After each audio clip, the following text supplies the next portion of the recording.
দেখছেন, আমরা সবাই এক, সবাই এক। বিভেদের প্রাচীর আর বৃত্ত আমরা বানিয়েছি। ইসলাম ধর্ম, বর্ণ, জাতীয়তাবাদ এগুলোর বাইরে যে এক বিশাল ব্রড মাইন্ডেড রিলিজিয়ন, যেখানে আলাদা আলাদা বৃত্ত টানে নাই। আমরা ধর্ম, বর্ণ, ভাষা, জাতীয়তা এগুলোকে সামনে এনে আলাদা আলাদা পরিচয়ের বৃত্ত বানিয়েছি। আমরা বানিয়েছি শ্বেতাঙ্গ আর কৃষ্ণাঙ্গের পার্থক্য। আমরা করেছি আরব অনারবের বিভাজন। আমরা করেছি ব্রাহ্মণ আর শূদ্রের জাত প্রথা। ইসলামে কোনো জাত প্রথা নাই, শ্বেতাঙ্গ কৃষ্ণাঙ্গের পার্থক্য নাই, প্রেসিডেন্ট কুলিওয়ালা ঠেলাওয়ালার কোনো পার্থক্য আল্লাহর সামনে নাই। চিল্লায় বলো ঠিক কিনা?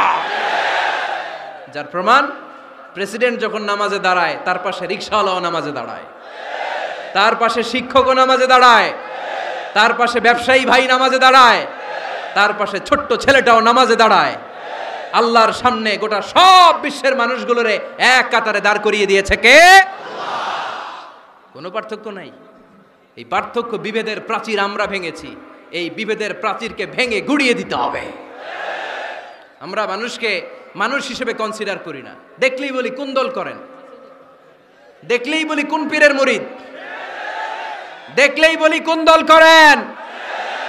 না না, সবার আগে পরিচয় হচ্ছে আমরা সবাই মানুষ। বাবার নাম আদম, মায়ের নাম হাওয়া। আর আমাদের মধ্যে সবচেয়ে বড় পরিচয় হচ্ছে আমরা মুসলিম। এখানে আমি মুসলিম ছাড়া আর কাউকে দেখতে পাচ্ছি না। সব মুসলিম। আমার কাছে পীরের মুরিদ নাই, তাবলিগের ভাই নাই, জামাত ইসলাম নাই, শাসনতন্ত্র নাই, ঐক্যজোট নাই, বিএনপি নাই, আওয়ামী লীগ নাই, কিচ্ছু নাই। আমি বুঝি মুসলমান। আমরা একে অপরের মুসলমান বলে কনসিডার করতে চাই না তো, খালি পিস পিস করি, টুকরা টুকরা করে দেশটারে শেষ করে দিলাম। আমাদের প্রভু কয়জন? নবী কয়জন? কোরআন কয়টা? কিন্তু আমাদের মধ্যে বিভাজন। আমরা কি বিভাজন চাই নাকি ঐক্য চাই? আমাদের প্রভু এক, এক নবীর উম্মত, জীবন বিধানে কইশি বাণী কোরআন। তবে কেন এক নও হে মুসলমান? এক হও, এক হও করিয়া আহ্বান। পড়েন আমিন।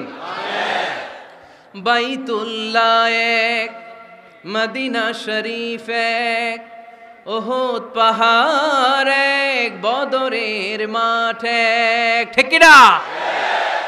একটা তো জীবন আর মরণ যে একটাই, একের সাথে মিলে মিশে একটাই প্রাণ।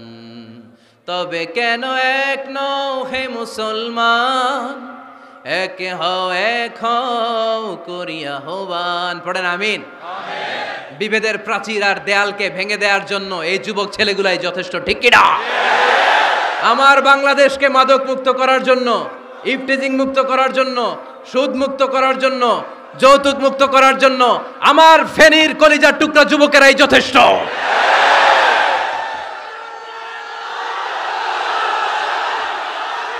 অনেক নারী আছে পিছনে, হাজার হাজার নারী, একজন হিন্দু মুসলমানের অনেক নারী আছে, হাজার হাজার পিছনে, সবাই আছে।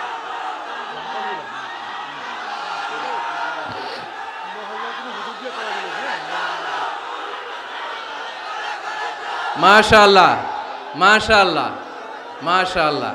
আমরা আসলে বিভেদের প্রাচীর তৈরি করতে চাই না। ঐক্যের কথা শুনলে আমরা, আমাদের সবচেয়ে বড় পরিচয় মুসলিম, এটা শুনলেই আপনাদের মধ্যে যে উচ্ছ্বাস আর উদ্দীপনা, এটাই প্রমাণ করে ভেদাভেদ কখনো জনগণ চায় না।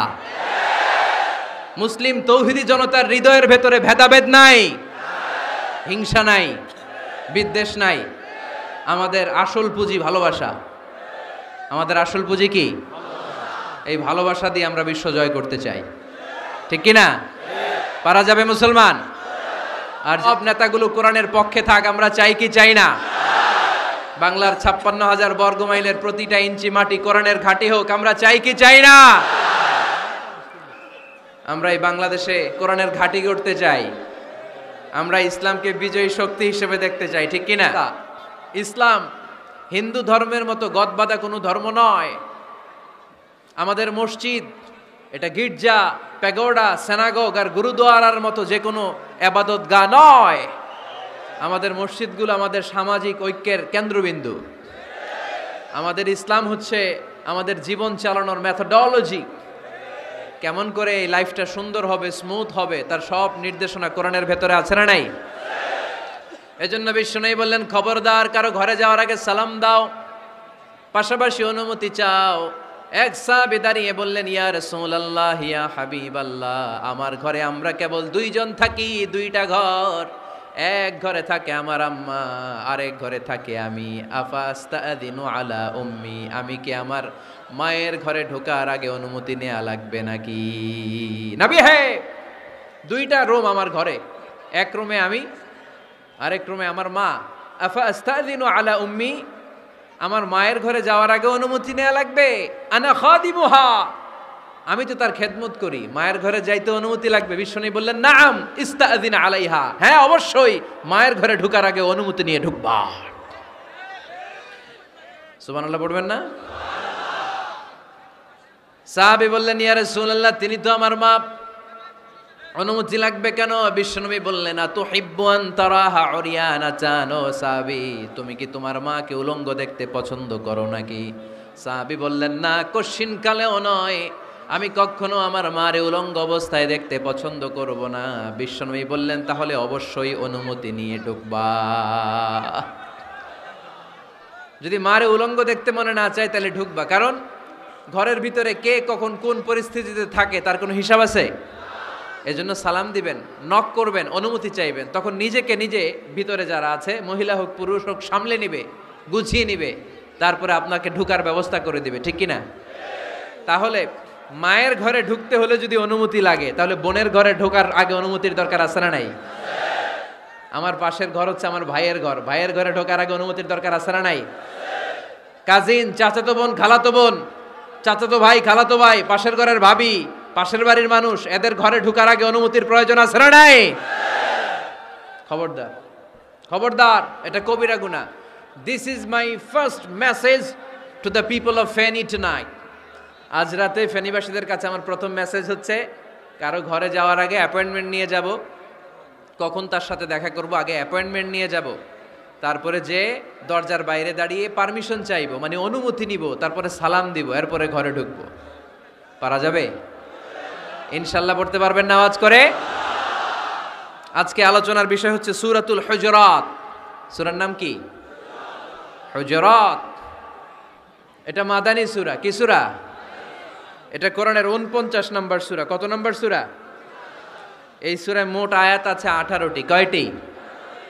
এবার আমি প্রশ্ন করব, উত্তর দেন। এই সূরায় মোট আয়াত সংখ্যা কয়টি? 18টি। এটি কোরআনের কততম সূরা? 49তম সূরা। আর সূরাটা মাক্কি সূরা। কি সূরা? মাদানী সূরা। এই সূরাটাকে বলা হয় সামাজিক রীতিনীতির সূরা। সোশ্যাল নর্মস শেখানো হয়েছে এই সূরায়। কেমন করে সমাজের শান্তি শৃঙ্খলার ভারসাম্য অক্ষুণ্ণ থাকবে সে ব্যাপারে সূরাতে আল্লাহ তাআলা কিছু দিক নির্দেশনা দিয়েছেন। আমাদের সমাজের ভারসাম্য ঠিক নাই, শান্তি নাই, সুশৃঙ্খলা নাই, শুধু মারামারি, জিঘাংসা, কিলাকিলি, হিংসা, বিদ্বেষ, বিশৃঙ্খলা। এই হিংসা, বিদ্বেষ, বিশৃঙ্খলা, মারামারির বিপরীতে সমাজের সাম্য, ভ্রাতৃত্ব, ভালোবাসা, সুশৃঙ্খলা আর ভারসাম্য কিভাবে অক্ষুণ্ণ রাখা যায়, সেজন্য আল্লাহ তাআলা এই সূরার ভেতরে 10টা গাইডলাইন দিয়েছেন। কয়টা? সবাই বলতে হবে, কয়টা? 10টা। প্রথম গাইডলাইন হচ্ছে, আল্লাহ তাআলা বলছেন, খবরদার যারা বিশ্বাসী বলে নিজেদেরকে দাবি করো, আল্লাহ আল্লাহর রাসূলের নিয়মের বা আইনের উপর দিয়ে টপকে যেও না। আল্লাহ আল্লাহর রাসূল যেটা বলেছে এটাই ফাইনাল, ঠিক কি না? রব্বুল আলামিন বলেন, ইয়া আইয়ুহাল্লাযীনা আমানু লা তুকদ্দিমু বাইনা ইয়াদাইল্লাহি ওয়া রাসূলিহি ওয়াত্তাকুল্লাহ ইন্নাল্লাহা সামিউন আলীম। পড়েন সুবহানাল্লাহ। আল্লাহ বললেন, যারা বিশ্বাসী বলে দাবি করো, খবরদার আল্লাহর দেয়া বিধান আর আমার নবীর দেয়া বিধান, এই বিধানগুলাই ফাইনাল। এই ফাইনাল কথার পরে মুমিনের কোনো কথা থাকতে পারে? আল্লাহ যেটা বলেছে, আল্লাহ রাসূল যেটা বলেছে সেটাই ফাইনাল। আওয়াজ করে বলতে হবে, সেটা কি? এটা ফাইনাল। এরপর আর নতুন কোনো কথা নাই। যখনই বলা হবে আল্লাহ বলেছে, রাসূল বলেছে, আমরা বলবো আমান্না, সামি'না ওয়া আতা'না, আমরা শুনলাম, মানলাম, বিশ্বাস করলাম। আমাদের পক্ষ থেকে আর দ্বিতীয় কোনো কথা নাই, ঠিক কি না? এজন্য আল্লাহ বললেন, খবরদার, আমি আর আমার রাসূল যেটা দিয়েছি সেটাই ফাইনাল। অতিরিক্ত বুঝতে যেও না, ওভার স্মার্ট সাজতে চেও না। আমি আল্লাহর দেয়া নবীর দেয়া বিধানের সামনে অ্যাডভান্স হতে যেও না, কারণ আমি আল্লাহ আর আমার রাসূল যেই নিয়ম দিয়েছি সেটাই ফাইনাল, সেটাতেই বরকত। কোন মুমিন বান্দাবান্দীদের কাছে যখন আল্লাহ আর আল্লাহর রাসূলের কথা বলা হয়, তাদের কাছে এটাই ফাইনাল, ঠিক কি না? ওমা কানা লিমুমিনিন ওয়ালা মুমিনাতিন ইযা কাদাল্লাহু ওয়া রাসূলুহু আমরান আইয়াকুনা লাহুমুল খিয়ারাতু মিন আমরিহিম। মুমিন নরনারীর কাছে যখন বলা হবে এটা আল্লাহর কথা, আল্লাহর রাসূলের কথা, এটাই ফাইনাল। এরপরে মুমিনের আর নতুন কোনো চয়েস থাকতে পারে না। আল্লাহ বলেছে 5 ওয়াক্ত সালাত জামাতের সাথে আদায় করো, এটাই ফাইনাল, ঠিক কি না? আল্লাহ বলেছেন চুরি করলে চোরের হাত কেটে দাও। বিশ্বনবী জীবদ্দশায় চোরের হাত কেটে দেখিয়ে দিয়েছেন, চুরি করলে হাত কেটে দাও, এটাই ফাইনাল, ঠিক কি না? আল্লাহ নিয়ম জারি করেছেন, ও নারীরা পর্দা করে ঘর থেকে বের হও, এর উপরে কোনো কথা নাই, জোরে বলেন ঠিক কি না? আল্লাহ আইন করে দিয়েছেন রমাদানের 29 দিন কিংবা 30 দিন রোজা রাখবা, এটাই ফাইনাল, এরপরে কোনো কথা নাই, জোরে বলেন ঠিক কি না? যারা সম্পদশালী হয়েছো, বছরান্তে 2.5% যাকাত দিবা, বিধানটা কার? এটাই ফাইনাল, এরপরে কোনো কথা আছে? তার মানে আল্লাহ আল্লাহ রাসূল যেটা দিয়েছে এটাই ফাইনাল, এটাই সর্বোৎকৃষ্ট। এর চেয়ে উৎকৃষ্ট আর ভালো হতে পারে না, এটাই শ্রেষ্ঠ। এক সাহাবী বলল, আসুমুদ্দাহার, আমি সারা বছর রোজা রাখবো, রোজা ভাঙবো না। আরেক সাহাবী বলল, আ'তাজিলুন নিসা, আমি আমার বউয়ের কাছে যাব না, আজীবন বৈরাগ্য জীবন যাপন করব। আরেক সাহাবী বলল, উসল্লিল লাইলা কুল্লাহ, সারা রাত তাহাজ্জুদ পড়ব, ঘুমাবো না। এই কথা শুনে বিশ্বনবী রেগে গেলেন। বিশ্বনবী বললেন, কে কে বলেছে এই কথা যে সারা বছর রোজা রাখবে, সারা রাত তাহাজ্জুদ পড়বে, স্ত্রীর কাছে যাবে না? ইন্নী আখশাকুম লিল্লাহি ওয়া আতকাকুম লাহু, নিশ্চয় আমি তোমাদের চাইতে আল্লাহকে বেশি ভয় করি। আমি বিশ্বনবী সবচেয়ে বড় মুত্তাকি, আমি বিশ্বনবী সবচেয়ে বড় বুজুর্গ, আমি বিশ্বনবী সবচেয়ে বড় আল্লাহওয়ালা। তো আমি এত বড় আল্লাহওয়ালা হয়ে আমি 11 জন স্ত্রী রেখেছি, আমি এত বড় আল্লাহওয়ালা হয়ে রাতে তাহাজ্জুদও পড়ি, আবার কিছু অংশ ঘুমাই। আমি এত বড় আল্লাহওয়ালা হয়ে বছরে কিছু সময় রোজা রাখি, মাঝে মাঝে রাখি না। তা আমি ব্যালেন্স করে জীবন ধারণের পরে আমার আল্লাহওয়ালাগিরিতে কোনো সমস্যা হয় নাই, আমার নবী হতে সমস্যা হয় নাই। তোমাদের সমস্যা হলো কেন? তোমরা কোত্থেকে এটা শিখেছো? আমি বিশ্বনবী যেটা শিখিয়েছি এটাই ফাইনাল, এর চেয়ে শ্রেষ্ঠ কোনো কাজ আর হতে পারে না। চিল্লায় বলেন ঠিক কি না? ফজরের ফরজ নামাজ কয় রাকাত? আওয়াজ করে বলেন। বিধানটা কার? আপনি যদি বলেন আমি একটু বাড়ায় পড়ব, 3 রাকাত পড়ব, সওয়াব বেশি হবে না? কারণ আপনি অ্যাডভান্স হয়েছেন। লা তুকদ্দিমু বাইনা ইয়াদাইল্লাহি ওয়া রাসূলিহি, খবরদার আল্লাহ আল্লাহ রাসূলের উপর অ্যাডভান্স হয়ো না। রমাদানের রোজা 30টা, আপনি যদি বলেন 35টা রাখবো, ফেনীর ভাইয়েরা, রমজানের পরে আরো 5টা যদি একাধারে রাখেন, রমজান মনে করে আল্লাহ কবুল করবে? কবুল করবে? তার মানে আল্লাহ আল্লাহ রাসূল যেটা বলেছে এটাই ফাইনাল, এর চেয়ে বেশি কিছু আর ইবাদত করা যাবে, এর চেয়ে শ্রেষ্ঠ ইবাদত হতে পারে না। বিষ্ণু ইসলাম বললেন, সারা রাত তাহাজ্জুদ পড়লে এটা শ্রেষ্ঠ ইবাদত নয়, বরং রাতের কিছু অংশ ঘুমাবা, কিছু অংশ তাহাজ্জুদ পড়বা।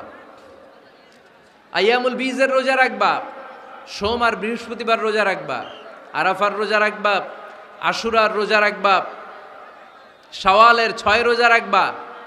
এর চেয়েও বেশি রাখতে চাইলে একদিন রোজা রাখবা, আরেকদিন রাখবা না, একদিন রাখবা, আরেকদিন রাখবা না। এর চেয়ে ভালো রোজার হতে পারে? হতে পারে না।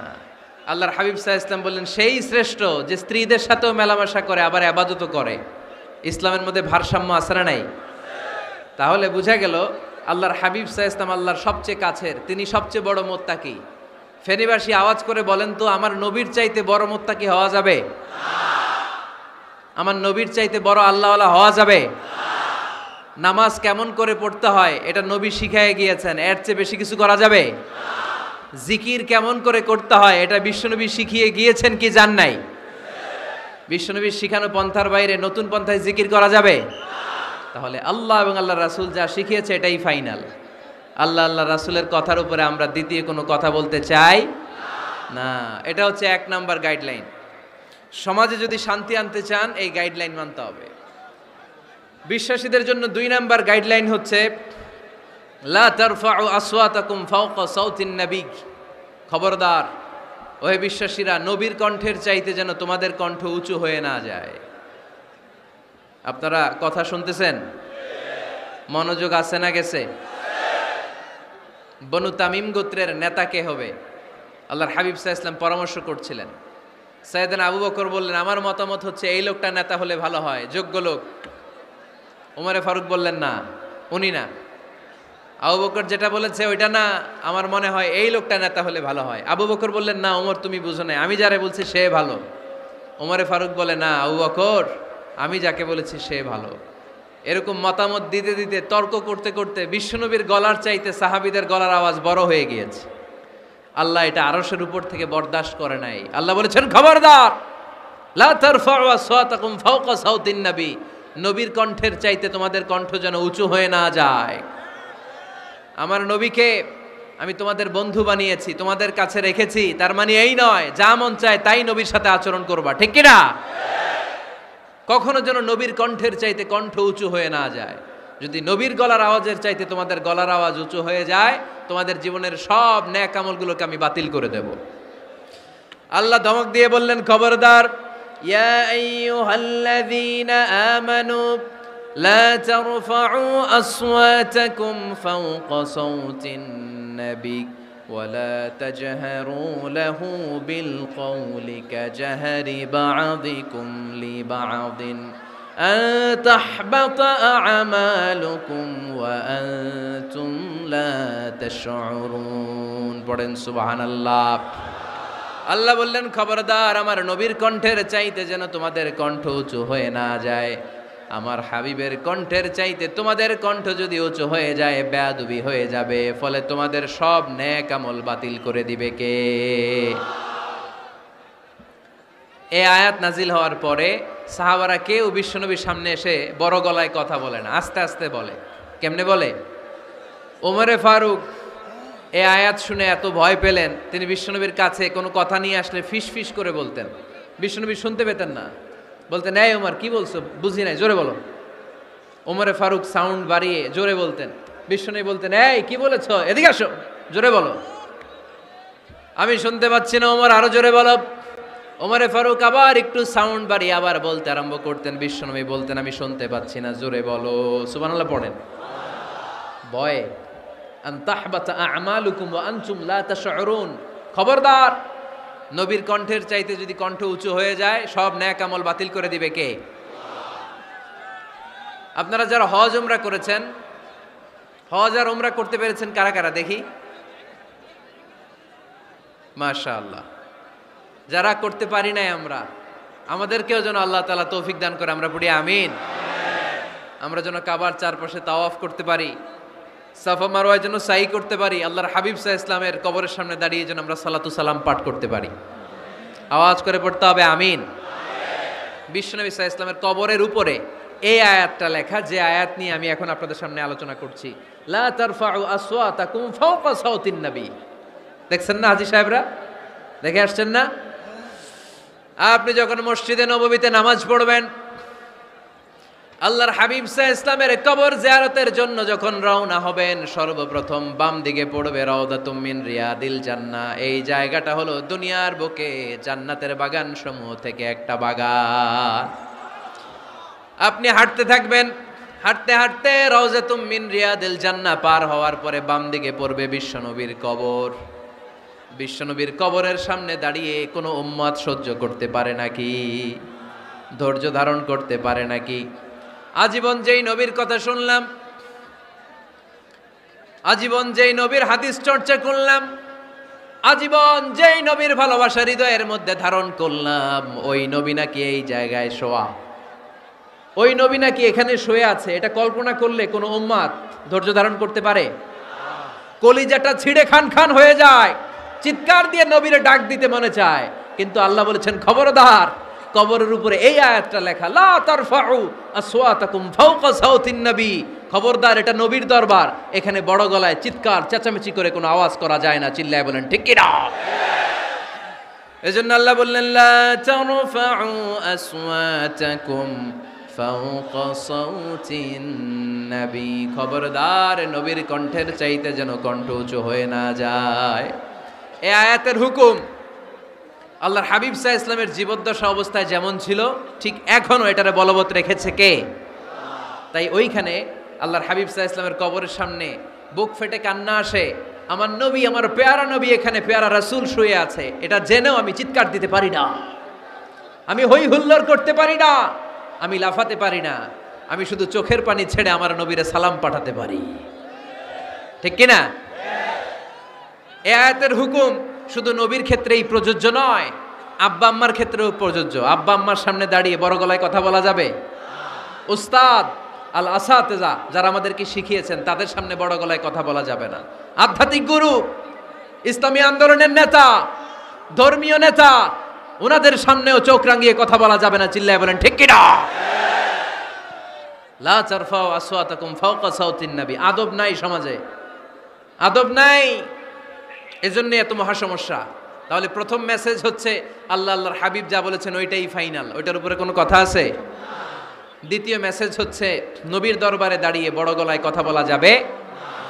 3 নম্বরে আল্লাহ বললেন, ইয়া আইয়ুহাল্লাযীনা আমানু ইন জাআকুম ফাসিকুম বিনাবাইন ফাতাবায়ানু, ও বিশ্বাসীরা, ও ঈমানদার বান্দারা, তোমাদের সামনে যদি কোনো পাপাচারী, কোনো ফাসেক যদি কোনো খবর নিয়ে আসে, খবরটা বিশ্বাস করার আগে যাচাই করে নিও। ফাতাবায়ানু ইয়ানি ফাতাসাব্বাতু আন সিহহাতিল খবর, খবরটা সহি কিনা যাচাই করার দরকার আছে না নাই? ইন জাআকুম ফাসিকুম বিনাবাইন ফাতাবায়ানু। ফেনীবাসী মনোযোগ দিয়ে শোনেন, কেউ যদি কোনো তথ্য নিয়ে আসে, খবর নিয়ে আসে, শুনেই হুট করে বিশ্বাস করা যাবে না। ফেসবুকে প্রায় বিভিন্ন ফেক নিউজ আছে না নাই? রুমর, গুজব আছে না নাই? আমি তখন মালয়েশিয়া, হঠাৎ করে দেখলাম নিউজের মধ্যে অনেকে স্ট্যাটাস দিতে শুরু করেছে যে পেঁয়াজের মতো লবণেরও দাম বেড়ে গেছে। এটা কি সত্য নিউজ না গুজব? জোরে বলেন। গুজব। আসলে কি লবণের দাম বাড়ছিল? বাড়ে নাই, কিন্তু না জেনেই অনেকে শেয়ার দিছে। এজন্য ফেসবুকে কোনো নিউজ যদি আপনি দেখতে পান, শুনতে পান, verify, justify the news whether it's true or wrong. Check, make a cross check and double check regarding the authenticity of the report. এই রিপোর্টটা সঠিক কিনা ভেরিফাই করবেন আগে, তারপরে শেয়ার মারবেন। অনেকে আছে সিলে কান নিয়ে গেছে, শুই না সিলের পিছনে দৌড়। আগে কি সিলের পেছনে দৌড়াবেন নাকি কানে হাত দিবেন? নিউজ একটা দেখলেই শেয়ার দেয়া যাবে? কি করবেন? যাচাই করবেন। You have to cross check, you have to justify the news, you have to verify the news. আমরা প্রায় নিউজ একটা দেখলেই শেয়ার দেই। হয়তো একটা ভুল নিউজ আপনি শেয়ার দিয়েছেন, এই ভুল নিউজের কারণে পুরো সমাজের মধ্যে গোলমাল, এর দায়ভার আপনার কাঁধেই বর্তাবে। আওয়াজ করে বলেন ঠিক কিনা? এই ভুয়া নিউজগুলোতে আমাদের খুব আগ্রহ। ফেসবুক নিজের মন মতো ব্যবহার করা যাবে না। প্রায় ফেসবুকে অনেক রুমর পাবেন, গুজব, অনেক স্ক্যান্ডাল। অমুক নেতার গোপন ভিডিও ফাঁস, তো অমুক নেতার গোপন ভিডিও ফাঁস, তোর কি হয়েছে? তোর সমস্যা কি? ওইটা তোর শেয়ার দেয়া লাগবে কেন? চিল্লায় বলেন ঠিক কিনা? মানুষের দোষ আমরা গোপন করতে পারি না। মান সাতারা মুসলিমান সাতারাহুল্লাহু ফিদ দুনিয়া ওয়াল আখিরা, যে অন্যের দোষ দেখে গোপন রাখে তার দোষগুলো গোপন রাখবে কে? আল্লাহ। ওমান কাশাফা মুসলিমান কাশাফাহুল্লাহু ফিদ দুনিয়া ওয়াল আখিরা, যে অন্যের গোপন বিষয় প্রকাশ করে দেয় ওর গোমরও কিয়ামতের ময়দানে ফাঁস করে দিবে কে? আপনি 10 জনের সামনে অন্যের গোপন বিষয় ফাঁস করবেন, আল্লাহ লাখো মানুষের সামনে আপনার ল্যাংটা করে ছেড়ে দিবে, লক্ষ মানুষের সামনে আপনার গোমর ফাঁস করে দিবে। এজন্য খবরদার, অন্যের পিছনে লেগে থাকেন না, অন্যের দোষ খুঁজেন না, দোষ খুঁজবেন নিজের। ইন জাআকুম ফাসিকুম বিনাবাইন ফাতাবায়ানু।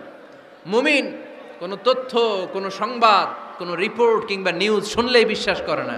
মুমিন আগে এটাকে যাচাই করে, বাছাই করে, জাস্টিফাই করে, ভেরিফাই করে, তারপরে সে বিশ্বাস করে, ঠিক কি না?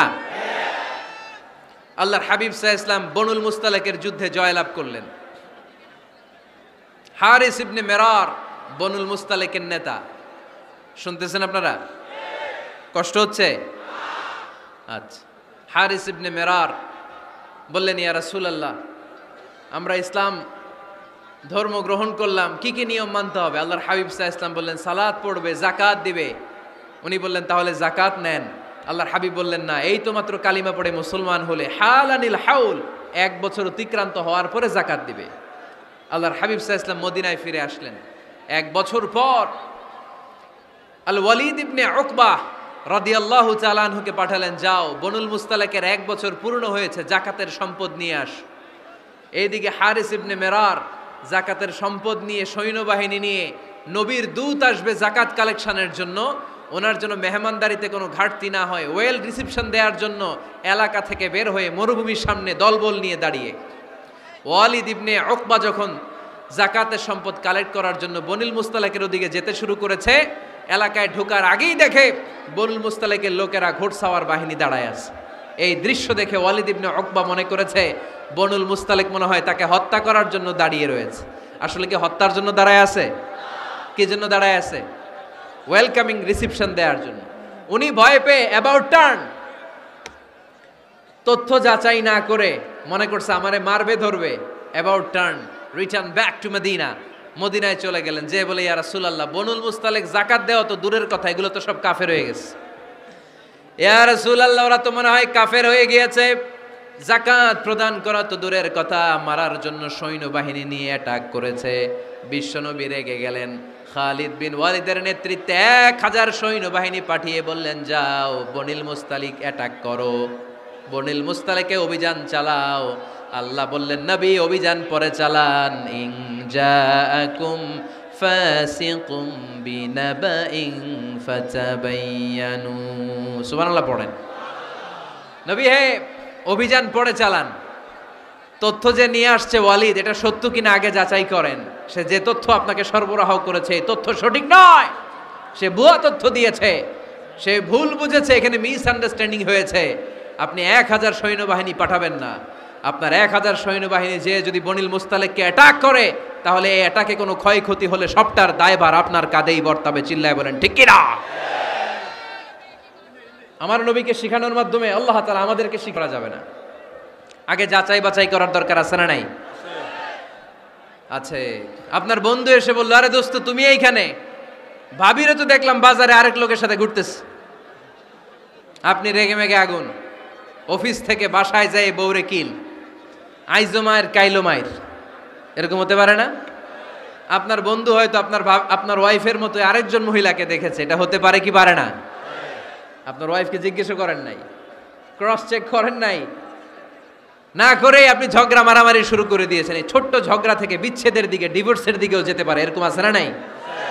এরকম অনেক ভুরি ভুরি কেস আমাদের কাছে আছে।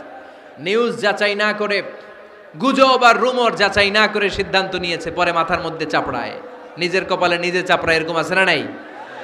তাহলে আল্লাহ তাআলার দেয়া 3 নাম্বার গাইডলাইন হচ্ছে, কোনো তথ্য শুনেই বিশ্বাস করা যাবে না, আগে যাচাই করতে হবে। আওয়াজ করে বলেন, আগে কি করতে হবে? যাচাই করতে হবে। যাচাই বাছাই ছাড়া আজ থেকে ফেসবুকে আমরা আর কোনো নিউজ শেয়ার দিব? দিবেন? মনে থাকবে? আরে এগুলাই তো জরুরি ওয়াজ।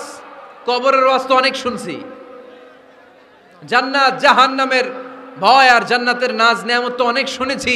সমাজটারে শান্তিপূর্ণ, ভারসাম্যপূর্ণ করার দরকার আছে না নাই? খবর শুনে আমরা বিশ্বাস করি, যাচাই না করে আমরা বলে বেড়াই না।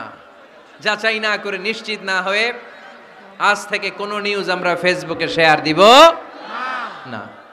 4 নম্বরে আল্লাহ বললেন, 4 নাম্বার গাইডলাইন আল্লাহ দিলেন, ইয়া আইয়ুহাল্লাযীনা আমানু লা ইয়াসখার কওমুম মিন কওম, খবরদার আমার বিশ্বাসী বান্দারা, আমার ইমানদার বান্দারা কেউ কোনোদিন কাউরে ঠাট্টা বিদ্রুপ করে না। সুবহানাল্লাহ পড়েন। মুমিন বান্দা কাউকে ঠাট্টা করতে পারে, বিদ্রুপ করতে পারে না। আমাদের জিহ্বা আছে বলে আমরা যা ইচ্ছা তাই বলতে পারি, কথা বলেন না কেন? আমাদের কান আছে বলে কান দিয়ে আমরা যা মনে চাই তাই শুনতে পারি। যেন কানে শুনি সদা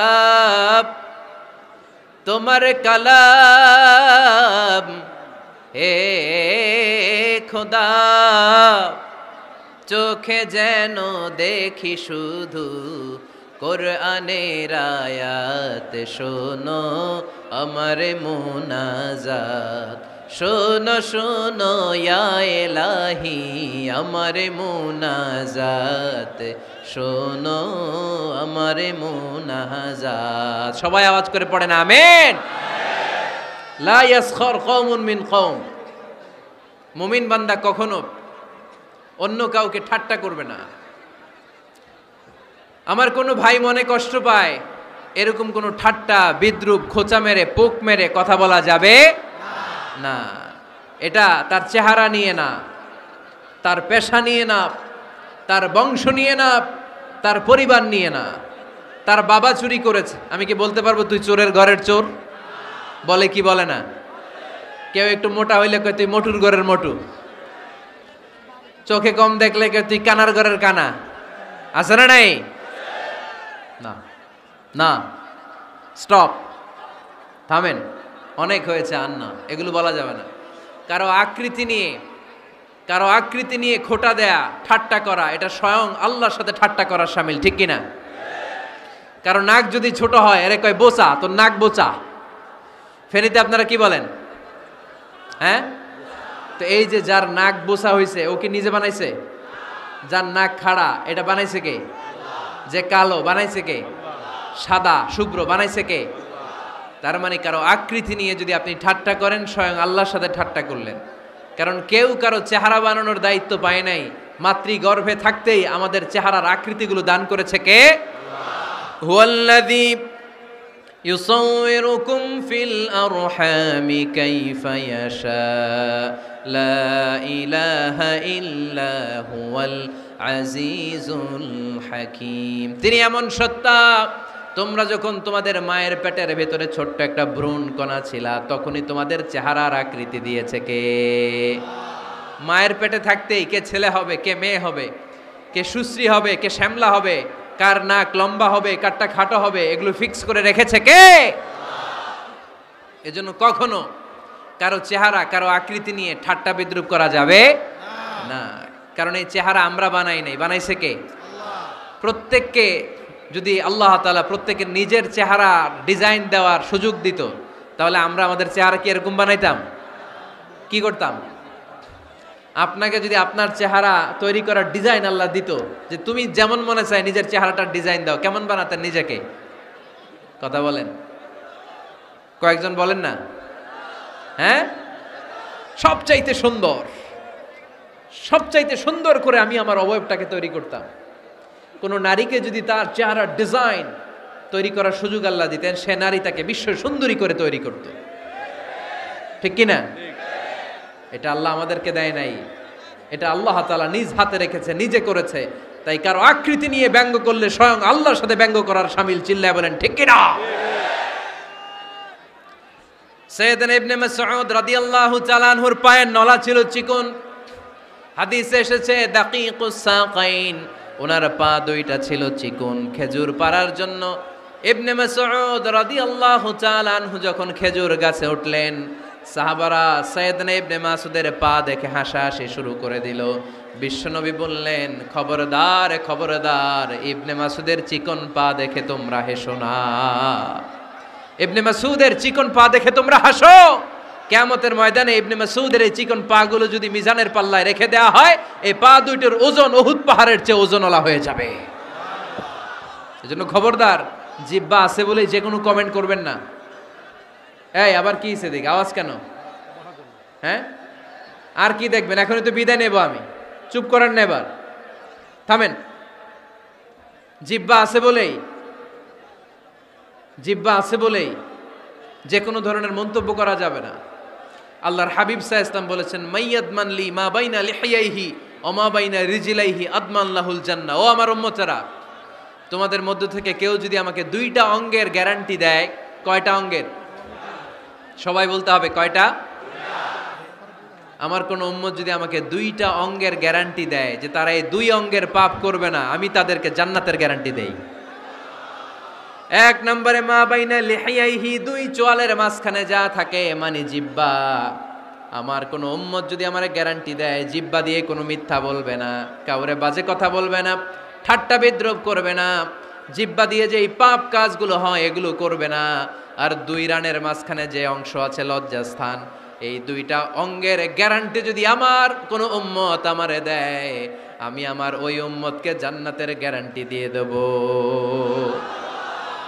খবরদার ফেনীবাসী, খবরদার। মন চাইলেই যা মনে চাই মুখ দিয়ে বলা যাবে। আমার রাসূল সাল্লাল্লাহু আলাইহি ইসলামের 11 জন স্ত্রী, এর মধ্যে একজন স্ত্রী ছিলেন একটু স্থূল আকৃতির, মানে মোটা। কি ছিলেন জানেন? ওই স্ত্রীর নাম কি? সফিয়া। কি নাম? সফিয়া বিনতে হুয়াই ইবনে আখতাব। উনি আল্লাহর হাবিব সাল্লাল্লাহু আলাইহি ইসলামের সব স্ত্রীদের মধ্য থেকে একটু স্থূলকার ছিলেন, একটু ফেটি ছিলেন, মোটা ছিলেন। আম্মা জান আয়েশা একবার ওনার প্রতি রেগে আল্লাহ রাসূল সাল্লাল্লাহু আলাইহি ইসলামের কাছে বিচার দিলেন যে আপনার মুটকি বউ। আল্লাহর হাবিব সাল্লাল্লাহু আলাইহি ইসলাম এই কথা শুনে রেগে গেলেন। আয়েশা, এটা তুমি কি বললা? তুমি সফিয়ারে মুটি বলে গালি দিলা। লাকাদ কুলতিলা কালিমাতান লাউ মুজিজাতহু লা মাসাজাতিল বাহর। আয়েশা, তুমি এমন একটা কথা সফিয়ার শানে বলেছো, এই কথাটাকে যদি সাগরের মধ্যে ঢেলে দেওয়া হয়, এই কথাটার তিক্ততা আর পঙ্কিলতা পুরো সাগরের নীল পানিকে মুহূর্তে কালো করে দিবে। এজন্য খবরদার, জিহ্বা সামলান। সাহাবারা রাদিয়াল্লাহু তাআলা আনহু আজমাইন, ওনারা জিহ্বা ধরে মাঝে মাঝে জিহ্বার মধ্যে বাড়ি দিতেন আর কাঁদতেন আর বলতেন, জিহ্বা, তোর কারণে কিয়ামতের দিন আমরা আল্লাহর কাছে ধরা খেয়ে যাব। মুমিন চাইলেই এই মুখ দিয়ে যা মনে চায় বলতে পারে। তাহলে 4 নাম্বার গাইডলাইন হচ্ছে, লা ইয়াসখার কওমুন মিন কওম, কোন বিশ্বাসী বান্দা কখনো অন্য বিশ্বাসী বান্দাকে ঠাট্টা বিদ্রূপ করতে পারবে না। 5 নম্বরে আল্লাহ বললেন, ওয়ালা তালমিজু আনফুসাকুম, খবরদার অন্যের দোষ খুঁজবা না। ও আমার বিশ্বাসী বান্দারা, নিজের দোষ খোঁজো, অন্যের দোষ খোঁজো না। দেখেন, সমাজটারে শান্তিপূর্ণ বানানোর জন্য আল্লাহর পক্ষ থেকে কি সুন্দর মোরাল অ্যান্ড এথিক্যাল ইনস্ট্রাকশনস, কি চমৎকার গাইডলাইন। অন্যকে ঠাট্টা করো না। ওয়ালা তালমিজু আনফুসাকুম, নেভার ডিফেম ইচ আদার, একে অপরের দোষ খোঁজো না, নিজের দোষ খোঁজো। কার দোষ খুঁজবেন? আরো জোরে বলতে হবে, কার দোষ খুঁজবেন? অন্যের দোষ খোঁজা যাবে? কিছু লোক আছে দেখবেন সারা দিন চায়ের দোকানে বসে, এই বাড়িতে এই সমস্যা, ওই বাড়িতে এই সমস্যা, ওই বাড়িতে এই সমস্যা, তোর বাড়িতে কি সমস্যা? কিছু লোক আছে এই হুজুরের এইটা খারাপ, এই হুজুরের ওইটা ভালো না, এইটা খারাপ, এইটা সমস্যা, এটা সমস্যা। তোর কি সমস্যা? তোর সমস্যা তুই খুঁজে বের কর, নিজের সমস্যা খুঁজে বের কর। যে নিজে নিজের সমালোচনা করতে পারে সেই সর্বাপেক্ষা বুদ্ধিমান। এজন্য খবরদার আমার কলিজার টুকরা যুবক ভাইয়েরা, কখনো কাউকে ব্যঙ্গ করে, বিদ্রূপ করে, ছোট করে কোনো মন্তব্য করা যাবে না। কখনো অন্যের দোষ খোঁজা যাবে না। দোষ আমরা খুঁজবো, নিজের দোষ, ঠিক কিনা? দোষ আমরা খুঁজবো, কার দোষ? চিল্লায় বলতে হবে, কার দোষ? নিজের দোষ খুঁজতে হবে। যারা নিচু মনের মানুষ, এরা মানুষের দোষ নিয়ে কথা বলে। Small people talk about people, average people talk about things and stories, and great people talk about ideas. যারা নিচু মনের মানুষ, এরা মানুষের দোষ নিয়ে কথা বলে। যারা মাঝারি ধরনের মানুষ, এরা এলাকার ঘটনা বিভিন্ন বিষয় নিয়ে কথা বলে। আর যারা বড় মনের মানুষ, এরা আইডিয়া নিয়ে কথা বলে। তারা তাদের আইডিয়াকে কাজে লাগিয়ে সমাজটারে পাল্টে দিতে চায়, যুগ জামানা পাল্টে দিতে চাই না অনেকজন, এক মানুষই আনতে পারে জাতির জাগরণ। এক মানুষই বিপদকালে বাঁচায় কাফেলায়, ক্ষুদ্র ডিঙ্গি বাঁচায় জাহাজ অসীম দরিয়ায়। এজন্য নিজেকে শুধরাতে হবে। ওয়ালা তালমিজু আনফুসাকুম, অন্যের দোষ খোঁজো না, নিজের দোষ খোঁজো। তাহলে ফেনীবাসীরা, এই হোক আমাদের স্লোগান, আমরা নিজেদের দোষ খুঁজবো বেশি, অন্য কারো দোষ কখনো খুঁজবো। আপনি নিজে ঠিক হয়ে যান, দুনিয়া এমনি ঠিক হয়ে যাবে। নিজে ঠিক তো দুনিয়া ঠিক। নিজেকে শুধরান। অন্যের দোষ দেখে তো আমার লাভ নাই, ও কি করছে এটা ও জবাব দিবে। আমি কি করেছি আল্লাহর সুপ্রিম কোর্টের কাঠগড়ায় সেদিন আমাকে জবাব দিতে হবে। চিল্লায় বলো ঠিক কিনা? এজন্যে অন্যের দোষ যেন আমরা না খুঁজি, নিজেকে যেন পরিবর্তন করি। পরিবর্তন করতে রাজি আছি তো সবাই? পরিবর্তনের অগ্রনায়ক হতে রাজি আছি তো সবাই? সিদ্ধান্ত নিতে হবে, শক্ত সিদ্ধান্ত। দাঁড়াতে হবে, সৈনিকের মতো দাঁড়াতে হবে, ঠিক কিনা? আধারে ভয় পেও না, আলো আছে আড়ালে, অন্ধকার পালিয়ে যাবে তুমি উঠে দাঁড়ালে। নিজেকে দাঁড়াতে হবে, নিজের সাথে নিজের শক্ত বোঝাপড়া করতে হবে। অন্যের দোষ খোঁজার সময় আমাদের নাই। চিল্লায় বলো ঠিক কিনা? দোষ খোঁজা যাবে না, নিজের দোষ নিজের আমরা খুঁজবো। বসেন বসেন। কে ঢুকছে এখানে? হ্যাঁ, কারেন্টে শক করছে। সাপ, সাপ ও ওয়াজ শুনতে আসে।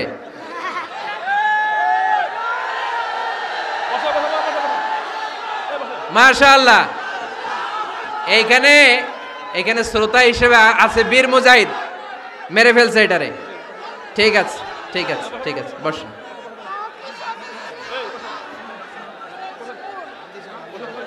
এখনো কথা বাকি, বসেন।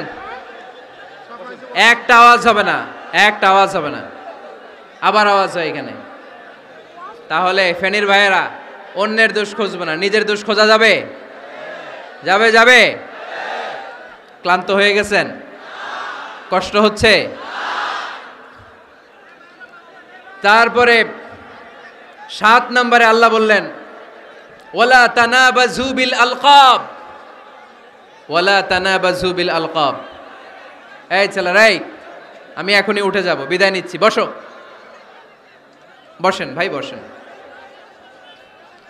এগুলো অনেক জরুরি কথা, মনোযোগ দিয়ে শুনেন। ওয়ালা তানাবাজু বিল আলকাব, মানুষকে মন্দ নামে ডেকো না। অনেকের নাম চেঞ্জ করে ডাকি, আছে না নাই? না, আমার কলিজার টুকরা ফেনীর ভাইয়েরা, আজ থেকে কখনো কারোর নাম চেঞ্জ করে আমরা ডাকবো না। যে নামে তাকে ডাকলে সে খুশি, আমরা ওই নামে ডাকবো। পারবো তো? কারণ প্রত্যেকের নামটা প্রত্যেকের কাছে বড্ড দামি, প্রত্যেকের নামটা প্রত্যেকের কাছে বড্ড প্রিয়। আপনার নাম কি? লিটন ভাই, মাহবুল হক লিটন ভাই। আপনার কাছে মনে হইতে পারে আরে লিটন একটা নাম হইলো, এ তো কত আছে আমাদের এলাকায়। না, এলাকায় অনেক আছে ঠিক, কিন্তু লিটন ভাইয়ের কাছে লিটন নামটা খুব আদরের, যত্নের, ঠিক কিনা? আমার নাম কি? আমার নাম মিজান। আরে মিজান একটা নাম হইলো নাকি? কত নাম আছে মিজান, এলাকার চিপাই পয়রাস। এটা ঠিক, অনেক নাম আছে মিজান নামে, কিন্তু যেহেতু এটা আমার নাম, আমার কাছে এই নামটা বড় দরদের, বড় যত্নের, বড় আদরের। কারণ এই নামটা আমার পরিচয় বহন করে। ভাইয়ের নাম কি? স্বপন। স্বপন ভাই এলাকায় অনেক আছে না? তো সিম্পল একটা নাম, কিন্তু না, স্বপন মিয়াজি ভাইয়ের কাছে এটা সিম্পল না, এই নামটা ওনার কাছে বড় যত্নের। মানুষ তার নাম খুব পছন্দ করে, নিজের নামের। কারণ দেখবেন কাগজ আর কলম পাইলে সবাই নিজের নাম লেখে, খালি নিজের নামের সিগনেচার দেয়, আছে না নাই? এরপরে দেখবেন যে কক্সবাজারে গেলে সাগরের তীরে বালু পাইলেই বালুর মধ্যে নিজের নাম লেখে, আবার ওই নামের পাশ দিয়ে লাভও আঁকে, আছে না নাই? আমি অনেক দেখেছি, সাগর পারে গেলেই মানুষের মন উথাল পাতাল করে। তো সাগরের বালিতে নিজের নামটা বড় করে লেখে চারদিক দিয়ে লাভ, মানে এই নামটারে আমি লাভ করি। এটা প্রমাণ করে প্রত্যেকে নিজের নামটারে বড্ড বেশি ভালোবাসে, ঠিক কিনা? এজন্য ফেনীর সোনার টুকরারা, খবরদার বন্ধুরা, নিজেরা যেন একে অপরকে এমন নামে না ডাকি যে নাম শুনলে সে কষ্ট পায়। আজ থেকে কোনো বাজে নামে কাউরে ডাকা যাবে? আব্বা আম্মা আদর করে কত সুন্দর নাম রেখেছে আবু বকর, ওরে সবাই ডাকে বকইরা, কপাল পোড়া।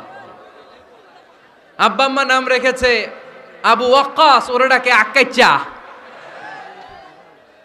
কত সুন্দর নাম আমার আল্লাহর নামের সাথে মিলিয়ে আব্দুল কুদ্দুস নাম রেখেছে, ওরে ডাকে কুদ্দুচ্চা। আছে না নাই? কবিরা গুনাহ করেছেন আপনি, কবিরা গুনাহ। It's not a simple deal, এটা সাধারণ কোনো ব্যাপার না, এগুলো সবগুলো কবিরা গুনাহ। কোনোদিন কাউকে ঠাট্টা বিদ্রুপ করে কিছু বলবো না, কখনো অন্যের দোষ খুঁজবো না, কারো নাম বিকৃত করে কোনোদিন কারো মনে কষ্ট দিব না, ঠিক কি না? এরপরে 8 নম্বরে আল্লাহ বললেন, ইয়া আইয়ুহাল্লাযীনা আমানু ইজতানিবু কাসীরাম মিনায-যন্নি ইন্না বা'দায-যন্নি ইসম। অবিশ্বাসীরা খবরদার, অনুমান আন্দাজ নির্ভর কোনো কথা বলবে না, যেটা বলবে নিশ্চিত হয়ে বলবে। কার কথা? অনুমান নির্ভর কোনো কথা, আন্দাজ নির্ভর কোনো কথা কোনো মুমিন বলতে পারে? আমার কথা বোঝা যায়? হ্যাঁ, ফেনীবাসী কথা বোঝা যায়? ফেনী না হেনি? হ্যাঁ, আর বাড়ি হেনি, আইসাই রেনি রেনি। আপনারা কি ডাকেন, ফেনী না হেনি? ফেনী। মাশাআল্লাহ মাশাআল্লাহ, খুব সচেতন ফেনীবাসী। দেখছেন আপনাদের জেলা নিয়ে কিছু বললে খারাপ লাগে না? লাগে। তো নোয়াখালী করে গালি দিয়েন না, চিটাঙ্গারে গালি দিয়েন না, কুমিল্লাবাসীদেরকে গালি দিয়েন না। আমার 64 জেলায় সুজলা সুফলা শস্য শ্যামলা, ঠিক কি না? 64 জেলা নিয়ে আমার এই বাংলাদেশ। প্রত্যেক জেলায় আমাদের সৌন্দর্য আছে না নাই? এক এক জেলার ভাষার সাথে আরেক জেলার ভাষার কোনো মিল। সিলেটে ছিল আমার গতকাল মাহফিল, তা আমি জিজ্ঞেস করছি, ভাই সাহেব খিতা খররা, আপনারা বালা আসুননি? তো মহা খুশি, কারণ ওদের ভাষায় কথা বলেছি, ওরা ওদের ভাষাটারে বড্ড ভালোবাসে। আমরা প্রত্যেকে আমাদের প্রত্যেকের জেলাটারে বড্ড পছন্দ করি, ঠিক কি না? ইজতানিবু কাসীরাম মিনায-যন, আন্দাজ অনুমান নির্ভর কথা মুমিন কখনো বলতে পারে?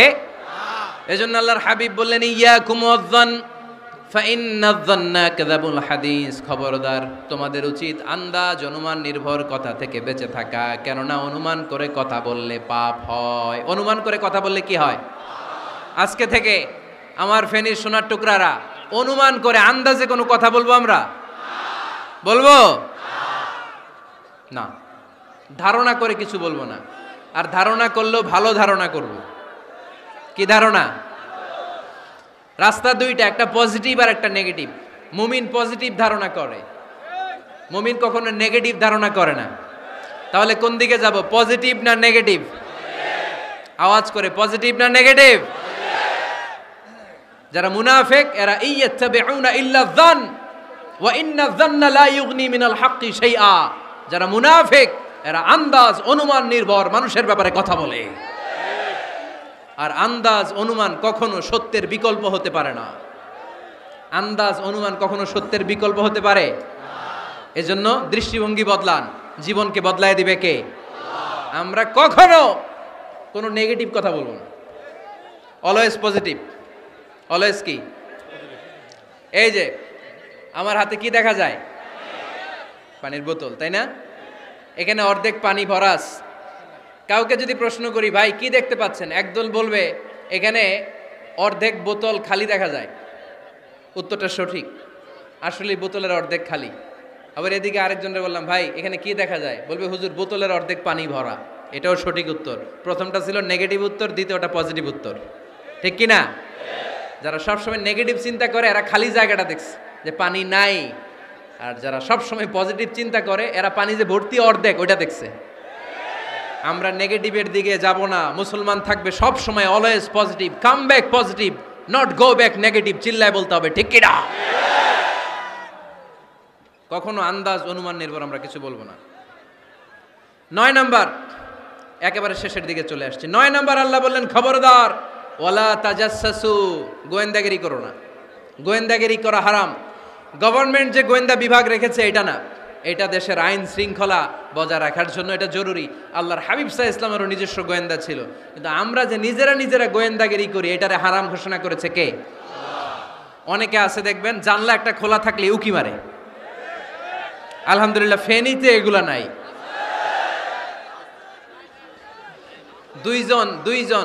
দুইজন ওদিকে কি যেন বলতেছে, উনি আড়ি পেতে কথা শুনে, আছে না নাই? ছিদ্র একটা থাকলে উকি মারে, আছে না নাই? খবরদার, ওয়ালা তাজাসসু, গোয়েন্দাগিরি করো না। কখনো কোনোদিন কারো পারমিশন ছাড়া মোবাইলের গ্যালারি চেক করবেন না। কখনো কারো পারমিশন ছাড়া তার ফেসবুকের মেসেঞ্জারে কে কার সাথে চ্যাটিং করেছে এটা করা যাবে না। কখনো কারো পারমিশন ছাড়া তার মেইলের ইনবক্স খুলে দেখা যাবে না। কখনো কারো পারমিশন ছাড়া কারো ব্যক্তিগত চিঠি পড়া যাবে না। দিস ইজ ইসলাম, এটাই ইসলাম। আমরা ইসলামরে শুধু নামাজ আর রোজা আর জিকির আর এই দাড়ির মধ্যে সীমাবদ্ধ করেছি। প্রত্যেকের একটা প্রাইভেসি আছে না নাই? Everyone has privacy and no one should interfere in his privacy or in her privacy. প্রত্যেকের একটা প্রাইভেসি আছে না নাই? মানুষ ছোট হলেও তার একটা সম্মান আছে না নাই? এজন্য ছোট্ট বাচ্চাদেরকে কখনো প্যান্ট খুলতে বলবেন না। অনেকে বলে আরে ছোট মানুষ খোল, আরে তুই খোল, এই খোল তো, আছে না নাই? ওরও প্রেস্টিজ আছে, ওরও সম্মান আছে। খবরদার, everyone has a personal space and no one should interfere someone's personal space. কারো পার্সোনাল স্পেসে যেন আমরা নাক না গলাই। অনেকের বদ স্বভাব ফ্যামিলি ম্যাটার নিয়ে, প্রাইভেট ম্যাটার নিয়ে কথা বলে। ভাই কি চাকরি করেন? সরকারি না বেসরকারি? সরকারি। বেতন কত? উনার বেতন কত? এটা দিয়ে আপনার কি লাভ? ঠিক কি না? মানুষ একটা দেখলে ভাই বয়স কত, ভাই বেতন কত, ফার্স্ট ইমপ্রেশনে, ফার্স্ট যখন আপনি কারোর সাথে দেখা করবেন বেতন কত, বয়স কত, এগুলো জিজ্ঞেস করা যাবে? কেউ যখন কারো ঘনিষ্ঠ হয়, বন্ধুতে রূপান্তরিত হয়, তখন এই কথাগুলো। কিন্তু শুরুতেই প্রাইভেট ম্যাটার নিয়ে, পার্সোনাল ম্যাটার নিয়ে খোঁচাখুচি করা যাবে ওয়ালা তাজাসসু, গোয়েন্দাগিরি করো না। গোয়েন্দাগিরি করাকে হারাম ঘোষণা করেছে কে? শেষ কথা বলি, 10 নম্বরে আল্লাহ বললেন, 10 নম্বরে রব্বুল আলামিন বললেন ওয়ালা ইয়াগতাব বা'দুকুম বা'দা আইয়ুহিব্বু আহাদুকুম আন ইয়াকুলা লাহমা আখিহি মাইতান ফাকারিহতুমু। খবরদার, কেউ কারো গীবত করো না। কি করো না? গীবত করো না। এই উঠতেছে কে? বসেন, এখনই কথা শেষ হবে, একসাথে উঠবে। বসেন, আমার দিকে তাকান, আওয়াজ বন্ধ করুন।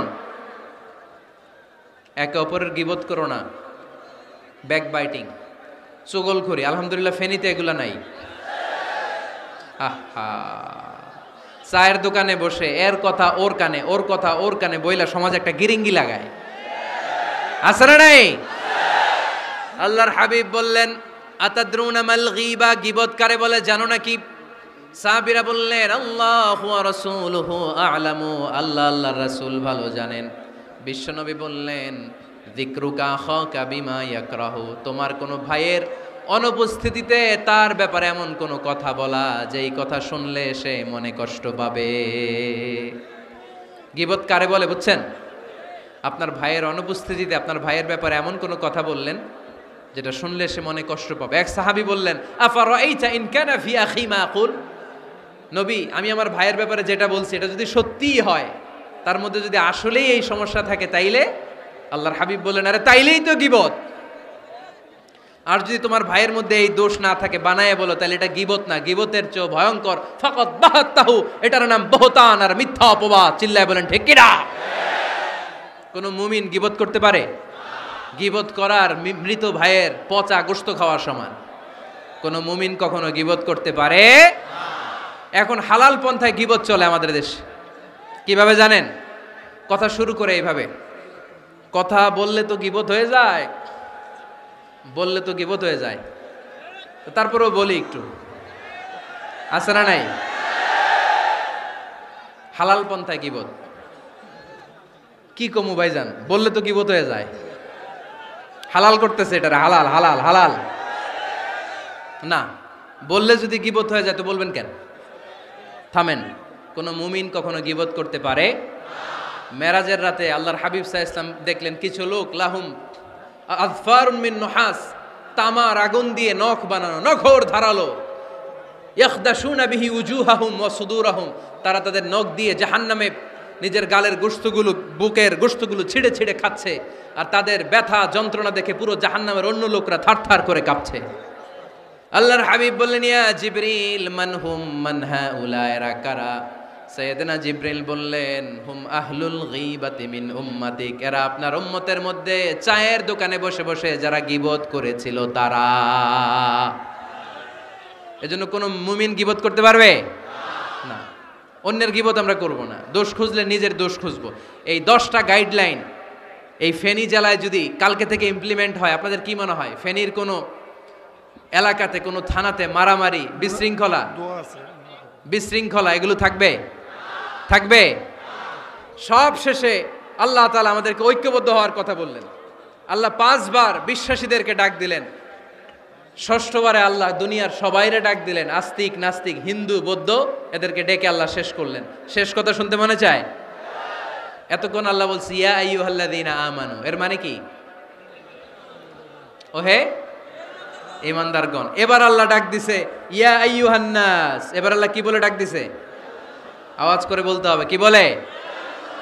এবার আল্লাহ বললেন ইয়া আইয়ুহান নাস ইন্না খালাকনাকুম মিন যাকারিন ওয়া উনসা ওয়া জাআলনাকুম শুউবান ওয়া ক্বাবাইলা লিতাআরাফু ইন্না আকরামাকুম ইনদাল্লাহি আতকাকুম। পড়েন সুবহানাল্লাহ।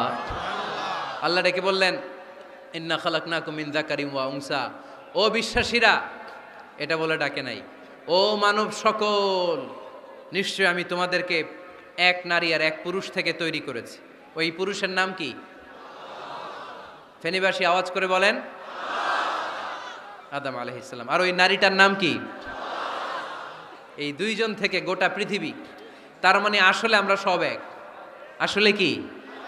সব এক। নাস্তিকও আমার ভাই, হিন্দুও আমার ভাই, বৌদ্ধ খ্রিস্টানটাও আমার ভাই। ভ্রাতৃত্ব 3 ধরনের।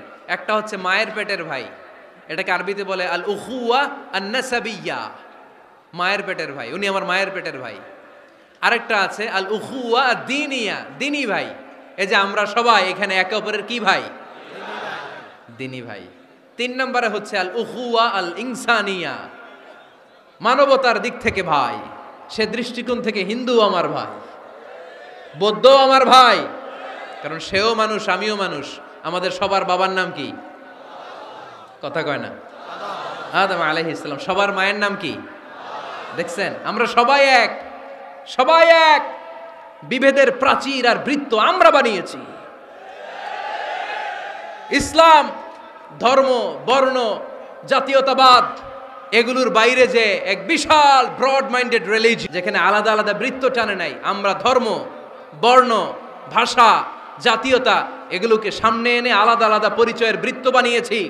আমরা বানিয়েছি শ্বেতাঙ্গ আর কৃষ্ণাঙ্গের পার্থক্য।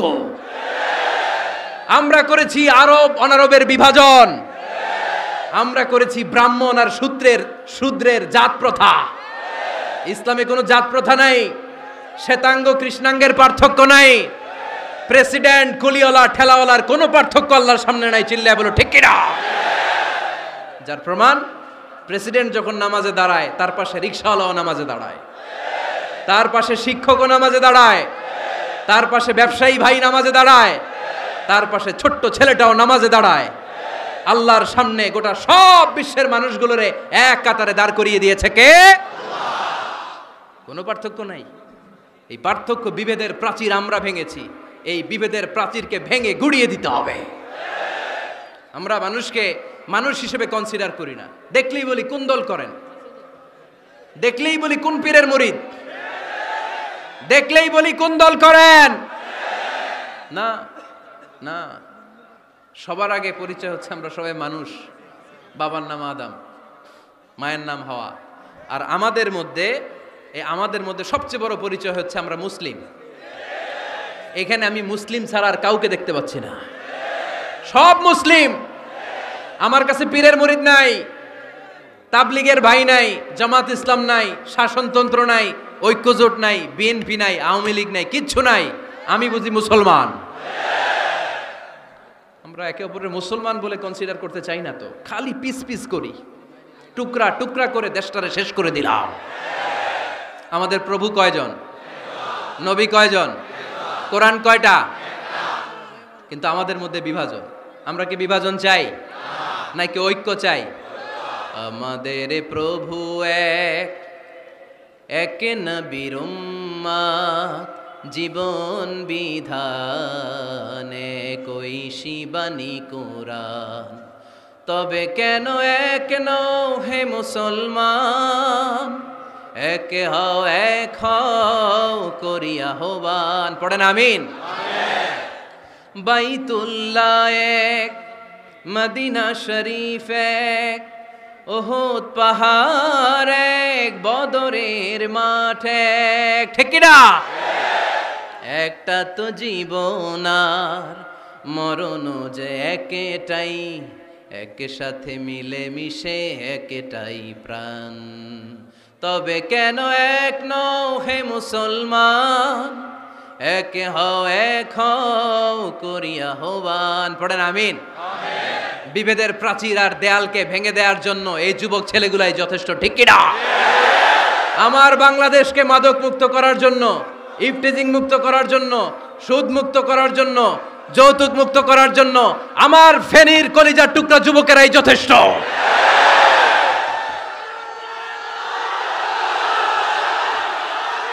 অনেক নারী আছে এখানে পিছনে, হাজার হাজার নারী, একজন হিন্দু মুসলমানের উপর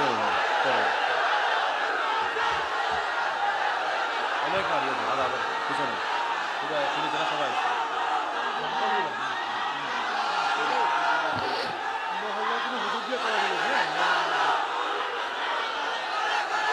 মাশাআল্লাহ, মাশাআল্লাহ, মাশাআল্লাহ। আমরা আসলে বিভেদের প্রাচীর তৈরি করতে চাই না। ঐক্যের কথা শুনলে আমরা, আমাদের সবচেয়ে বড় পরিচয় মুসলিম, এটা শুনলেই আপনাদের মধ্যে যে উচ্ছ্বাস আর উদ্দীপনা, এটাই প্রমাণ করে ভেদাভেদ কখনো জনগণ চায় না। মুসলিম তৌহিদি জনতার হৃদয়ের ভেতরে ভেদাভেদ নাই, হিংসা নাই, বিদ্বেষ নাই। আমাদের আসল পুঁজি ভালোবাসা। আমাদের আসল পুঁজি কি? এই ভালোবাসা দিয়ে আমরা বিশ্ব জয় করতে চাই। ঠিক কি না? পারা যাবে মুসলমান?